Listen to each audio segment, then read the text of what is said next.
Hello students, this is Rahul sir and you watching genius world. तो यार आज की वीडियो में ना हम बात करेंगे क्लास 10th के इंपॉर्टेंट एमसीक्यूज़ के बारे में।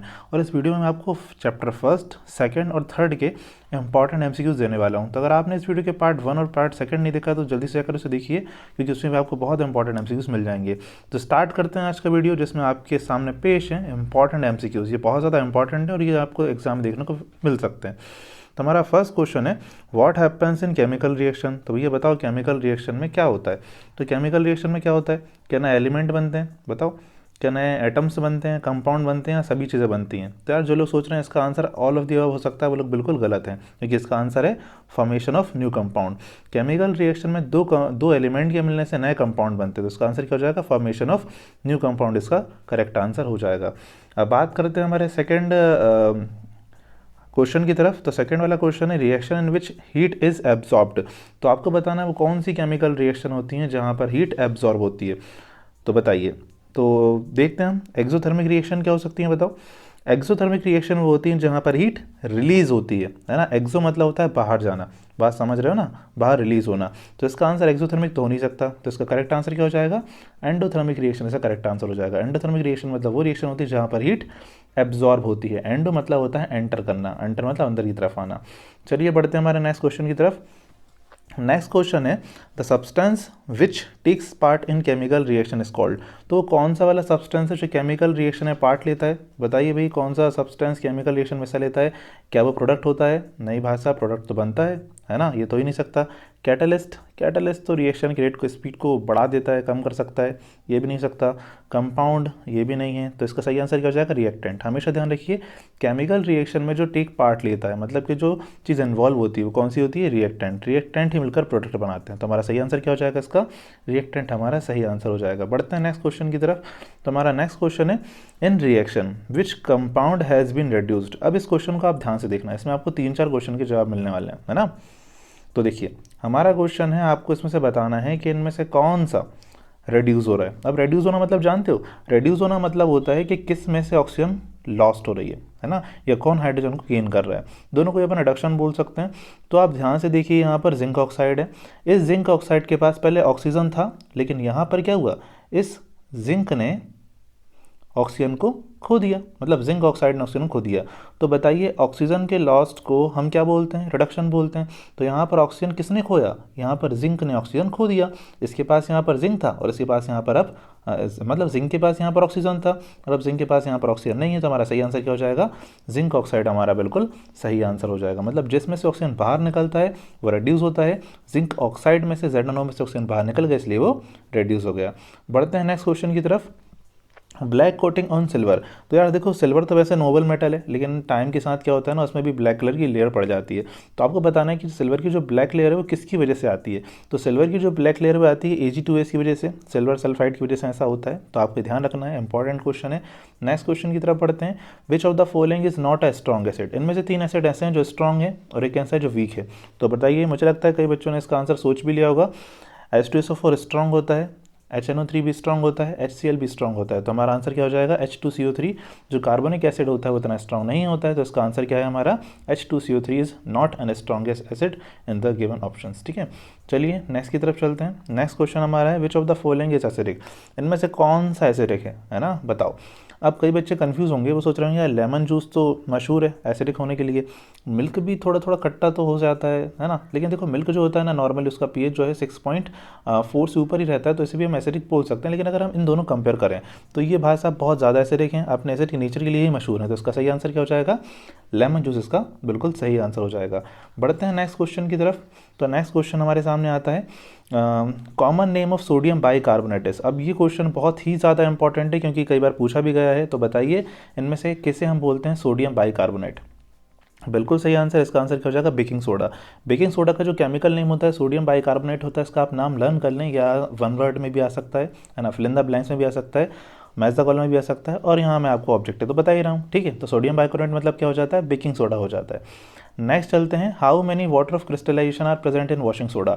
वॉशिंग सोडा में कितने वाटर ऑफ क्रिस्टलाइजेशन प्रेजेंट होते हैं, मतलब उसमें हमें कितने H2O as a crystal form में देखने को मिलेगा। तो इसका आंसर हो जाएगा 10 H2O। ठीक है ना, हमें 10 मॉलिक्यूल्स जो होते हैं वो H2O क्रिस्टलाइजेशन में देखने को मिलते हैं। चलिए नेक्स्ट क्वेश्चन की बात करते हैं। Which of the following element is not a metal, इनमें से कौन सा मेटल नहीं है? बताओ क्या लगता है कौन मेटल नहीं है इनमें से? अच्छा, खैर आपने जो बोला मैं सुनाई नहीं दिया।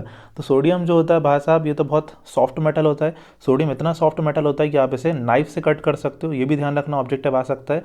अब बात करते हैं मैग्नीशियम की, ये भी मेटल है। जिंक ये भी मेटल है। हमारा आंसर क्या हो जाए? कार्बन।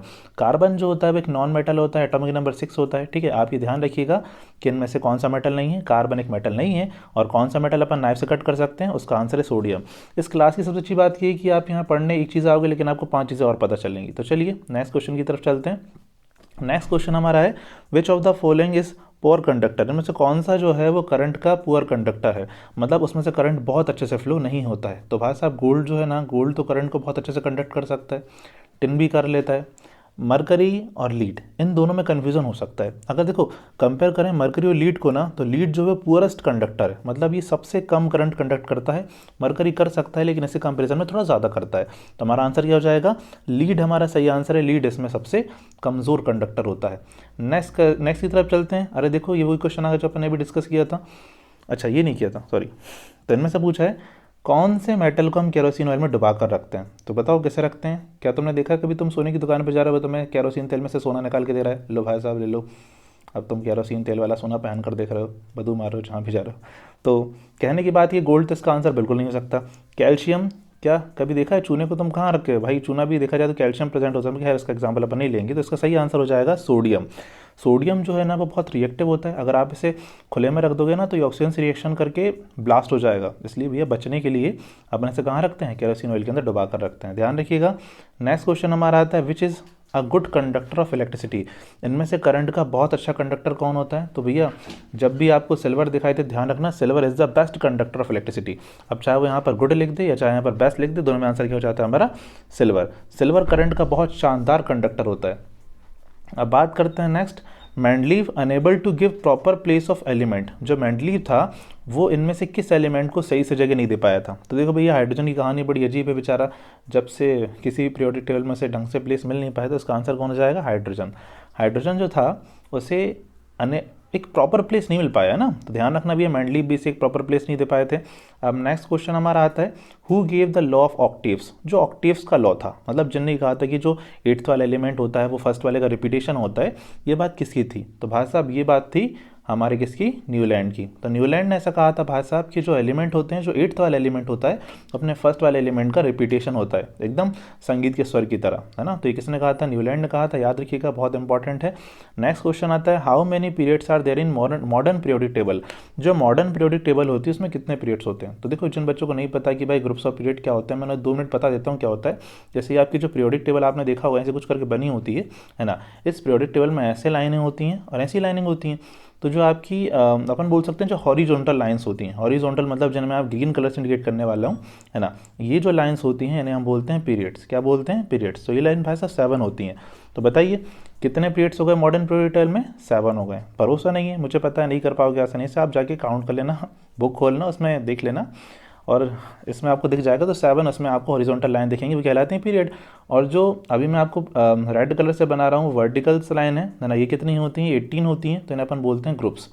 तो भाई साहब बताइए पीरियोडिक टेबल में कितने ग्रुप्स होते हैं? भाई साहब 18 ग्रुप्स होते हैं, G18 याद रख लेना।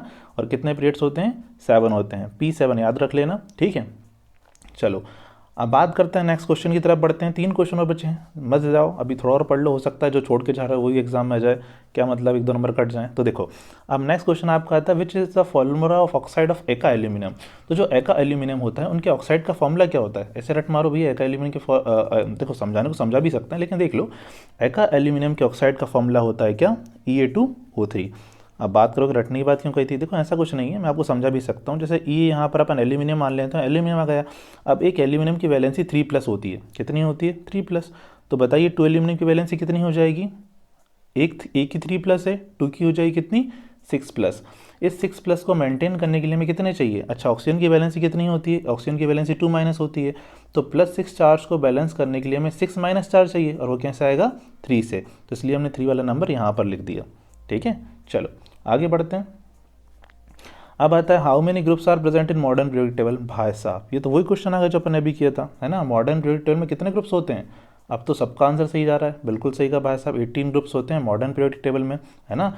और अच्छा बताओ, मॉडर्न पीरियोडिक टेबल में जो 18th वाला ग्रुप होता है, जो 18 नंबर वाला ग्रुप होता है, उसमें क्या होती हैं? उसमें ध्यान रखिएगा, नोबल गैसेस प्रेजेंट होती हैं। कौन प्रेजेंट होती हैं? नोबल गैसेस 18 ग्रुप नंबर में प्रेजेंट होती हैं। और हेलोजन कहाँ प्रेजेंट होती हैं?